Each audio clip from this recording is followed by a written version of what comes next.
حدیث پاک میں ہے، بخاری مسلم کی متفق علیہ حدیث ہے، جو بخاری میں بھی ہے اور مسلم میں بھی ہے۔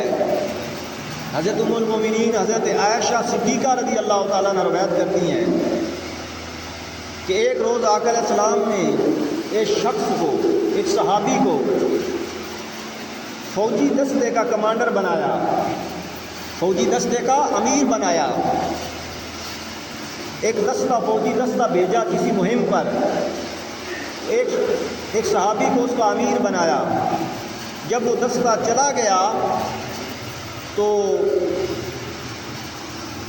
وہ جب نماز پڑھاتا تھا، وہ امیر چونکہ امیر تھا، لوگوں کو نماز پڑھاتا تھا، جب بھی وہ نماز پڑھاتا، جب کوئی سورت ملاتا تو قل هو اللہ احد ہی پڑھتا تھا، یعنی سورت اخلاص پڑھتا تھا، اور اگر کوئی اور سورت بھی پڑھتا تو آخر پر قل هو اللہ احد پر ختم کرتا، یعنی آخر پر قل هو اللہ احد سورت اخلاص پڑھ کے وہ اس رکعت کو ختم کرتا۔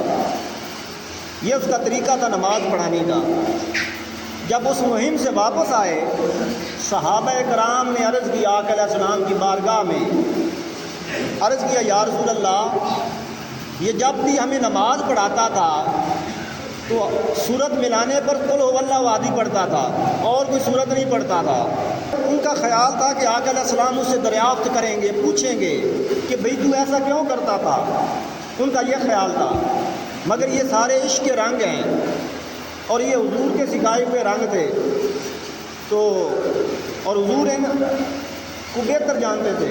حضور نے خود نہیں جا کے اسے پوچھا، حضور نے جا کے خود نہیں پوچھا یا اسے بلا کر خود نہیں پوچھا کہ تم ایسا کیوں کرتے ہو۔ میرے آقا نے فرمایا جاؤ اس کے پاس جاؤ، اس سے تم خود پوچھو کہ وہ ایسا کیوں کرتا ہے۔ وہ گئے، جا کے انہوں نے پوچھا آپ ایسا کیوں کرتے تھے، صرف قل هو اللہ احد کیوں پڑھتے تھے۔ اس نے کہا کہ تمہیں نظر نہیں آتا کہ اس صورت میں میرے اللہ کی صفتیں ہیں، تو مجھے اس سے محبت ہے، مجھے اپنے رب سے محبت ہے، اس صفتوں کی وجہ سے میں اس کا ذکر کرتا ہوں، اس صورت کو ملاتا ہوں، اس وجہ سے ملاتا ہوں کہ مجھے اللہ سے پیار ہے۔ وہ واپس آئے، انہوں نے آقا علیہ السلام کو بتایا کہ آقا ہم نے اسے پوچھا ہے، اس نے آگے سے یہ جواب دیا ہے۔ تو میرے آقا نے فرمایا کہ دوبارہ اس کے پاس جاؤ اور جا کر اسے بتاؤ کہ اللہ بھی تم سے پیار کرتا ہے۔ اور ایک روایت میں آتا ہے کہ میرے آقا نے فرمایا کہ جاؤ اسے بتاؤ کہ یہ جو تیری محبت ہے اللہ کے ساتھ، یہ تمہیں پکڑ کے سیدھا جنت میں لے گئی۔